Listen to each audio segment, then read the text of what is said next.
Evan Moore wasn't the kind of man who believed in ghosts. He believed in aperture, light meters, and shutter speeds. He believed in the right moment, frozen forever, not the supernatural. Photography was his life, both his profession and his obsession. That's why he bought the Rolleiflex. He found it tucked behind a stack of antique radios at a dusty estate sale on the outskirts of Portland. A 1960s twin-lens reflex, heavy with wear, coated in a film of grime and silence. The seller, a frail old man with cataracts like wet pearls, gave Evan a crooked smile. "That one doesn't take pictures anymore," he rasped. "It remembers them."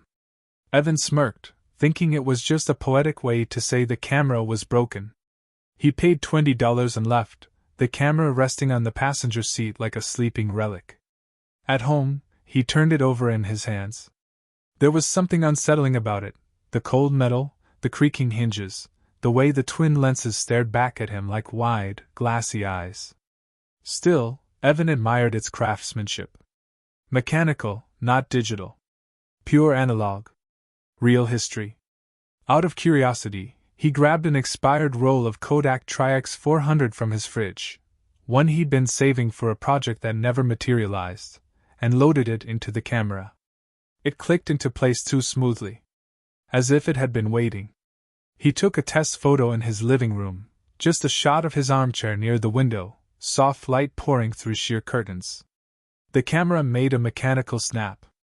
No digital preview, no LCD screen. Just silence. He spent the next hour shooting random things around his apartment, his bookshelves, the hallway, the mirror in the bathroom. The camera was surprisingly responsive, like it had never aged. Like it was alive. That night, Evan retreated into his darkroom to develop the negatives. And that's when everything began to fall apart. The first image, the one of the armchair, looked off. There was a woman sitting in the chair. Pale. Thin. Wearing a black dress with long lace sleeves. Her hands were folded in her lap, and her head was tilted forward, as if in deep mourning. But Evan had been alone. He checked the other frames. The bookshelf. The hallway. In one of them, the same woman stood by the door, still with her head bowed, still as a statue. Another frame showed her in the hallway mirror, though her reflection didn't match her position. He dropped the photos, heart pounding. Was it double exposure? A trick of light? He shot another roll the next day. This time in the alley behind his building. Empty trash cans. Broken glass. Nothing of interest. But in the developed negatives, a child appeared. Curled up in a fetal position behind the dumpster. Wearing a tattered sweater. His eyes were hollow. Not just sad, but literally empty. Dark sockets where nothing should be. Evan stopped sleeping. Night after night he shot photos. Every time, someone new appeared. None of them alive. Some barely human. A man in a long trench coat with a shotgun wound in his chest. A woman crawling along the ceiling of the church, eyes bulging with black tears. A little girl peeking out from inside his bedroom closet, in a photo taken when he was photographing an empty room. And the more he developed, the closer they came. Each figure appeared again, frame after frame, getting nearer to him. It was as if they were all converging on him through the camera. Moving in stop motion. Drawn to something only the lens could see. Then came the worst discovery. He looked through his old negatives, ones from years ago. Photos taken on different cameras. Different formats. Weddings. Landscapes. Portraits.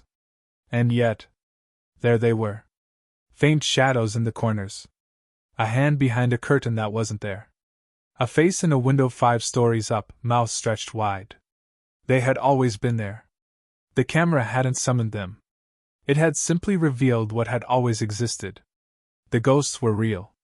And now they knew he could see them. Desperate, Evan tried to get rid of the Rolleiflex. He buried it in the park 2 miles from his apartment. When he returned home, he found it sitting on his kitchen table. No dirt. No scratches. Just waiting. He dropped it off a bridge into the river. 2 hours later, it was on his pillow. He tried smashing it with a sledgehammer.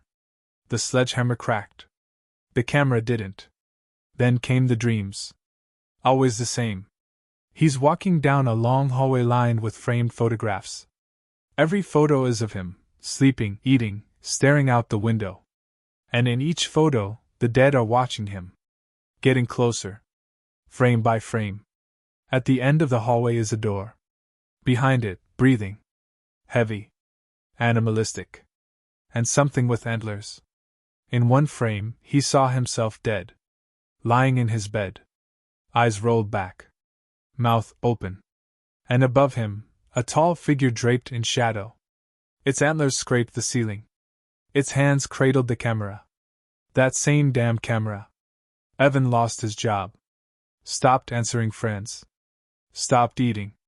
He boarded up the windows, but the camera still clicked at night. Even though he never touched it. Even though there was no film. Photos still appeared. Each morning, one print lay at his doorstep. Each showing the same thing. Him. Sleeping. With the dead all around him. Then, one day, a final photo. It was labeled The Last Picture. It showed Evan, sitting in his dark room. A noose behind him. A timer ticking down. And a shadowy figure with antlers, gently placing the camera on the floor. Evan checked the time. 3:17 a.m. He stared at the photo. Then turned to the corner of the room. And saw the camera already there, waiting. The same antlers reflected in the lens. And something breathing behind him. He never screamed. Just picked up the camera. And disappeared. The police found the apartment empty. Except for one thing. A single photograph on the table. A self-portrait. Evan, pale and dead-eyed. Standing in a place that no one recognized. A hallway made of picture frames. Behind him, hundreds of ghostly faces. Watching. Smiling. Waiting. The camera is still out there. Some say it reappears in antique shops. Estate sales. Garage bins.